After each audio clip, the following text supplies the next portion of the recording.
অন্যদিকে লোকসভা ভোটে বঙ্গে সবুজ ঝড়। কলকাতায় অভিষেকের ছবি দিয়ে নতুন কাটআউট। শহর জুড়ে দ্য গেম চেঞ্জার দাদা নামে কাটআউট। ওয়েবকুপার নামে বিভিন্ন জায়গায় অভিষেক বন্দ্যোপাধ্যায়ের ছবি দিয়ে এই কাটআউট নজরে পড়ছে। কালীঘাট রোড, হাজরা মোড়, ভবানীপুর, কামাক স্ট্রিটে কাটআউট রয়েছে তার। শ্যামবাজার, কলেজ স্ট্রিটেও ওয়েবকুপার এই কাটআউট দেখা যাচ্ছে।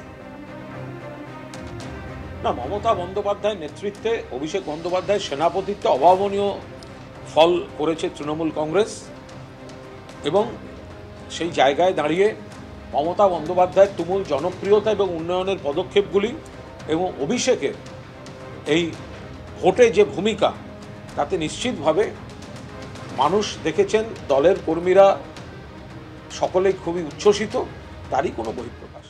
এনডিএর পর এবার ইন্ডিয়া জোটের মধ্যে কি এবারে সমান্তরাল সমীকরণ তৈরি হচ্ছে?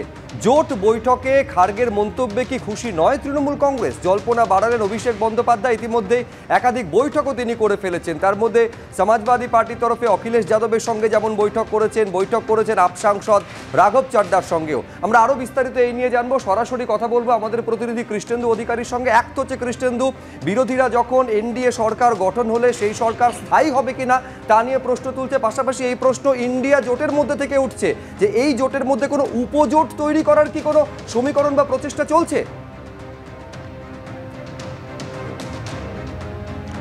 দেখো, আজকে সকাল থেকে অভিষেক বন্দ্যোপাধ্যায় তথা তৃণমূলের সর্বভারতীয় সাধারণ সম্পাদকের যে বৈঠক, যে গতিবিধি, তাতে সেই জল্পনা উস্কে দিচ্ছে। আমরা যে সাউথ অ্যাভিনিউতে আছি, অভিষেক বন্দ্যোপাধ্যায়ের বাসভবন, এখান থেকে অভিষেক বন্দ্যোপাধ্যায় 9টার সময় বেরিয়ে গেছেন। 9:30 তিনি ওই অখিলেশ যাদবের বাড়ি পৌঁছেছেন, তারপর আবার এখানে ফিরেছেন। এখানে আপ নেতা সঞ্জয় সিং এবং রাঘব চাড্ডার সঙ্গে বৈঠক করেছেন। এবং যেটা তৃণমূল সূত্রে খবর, যে গতকাল ইন্ডিয়া বৈঠকের পর যে সিদ্ধান্ত ঘোষণা করেছেন মল্লিকার্জুন খার্গে, তার সঙ্গে গোটাটায় সহমত নয় তৃণমূল। অর্থাৎ আপাতত যা পরিস্থিতি, তাতে যেটা চন্দ্রবাবু নাইডু এবং নীতিশ কুমারের কাঁধে ভর দিয়ে নরেন্দ্র মোদী প্রধানমন্ত্রীর কুর্সিতে বসবেন বটে, কিন্তু তার উপর চাপ তৈরির অবিরত কৌশল ইন্ডিয়ার থেকে নেওয়া হবে এমন তো সিদ্ধান্ত হয়েইছে। কিন্তু কংগ্রেসের তরফে সভাপতি ঘোষণা করেছেন যে সময় বুঝে তারপর পদক্ষেপ করা হবে। আপাতত তারা ইঙ্গিত দিয়েছেন বিরোধী আসনে বসবেন। এবং পাশাপাশি একাধিক সিদ্ধান্তে কংগ্রেসের বক্তব্যে তৃণমূল যে খুশি নয় তার একটা ইঙ্গিত মিলেছে। এবং তার উপর আজকেই পরপর দুটো বৈঠক, দুই আঞ্চলিক দলের নেতার সঙ্গে বৈঠক। যারা বিজেপি হটানোর দুই কারিগর, একটা উত্তরপ্রদেশে এবং একটা পশ্চিমবঙ্গে, দুই শীর্ষ নেতার বৈঠক হয়েছে। অখিলেশ যাদব, তৃতীয় বৃহত্তম দল এবারে ভারতবর্ষে বিজেপি এবং কংগ্রেসের পর, এবং চতুর্থ বৃহত্তম দল তৃণমূল, দুই নেতার বৈঠক হয়েছে।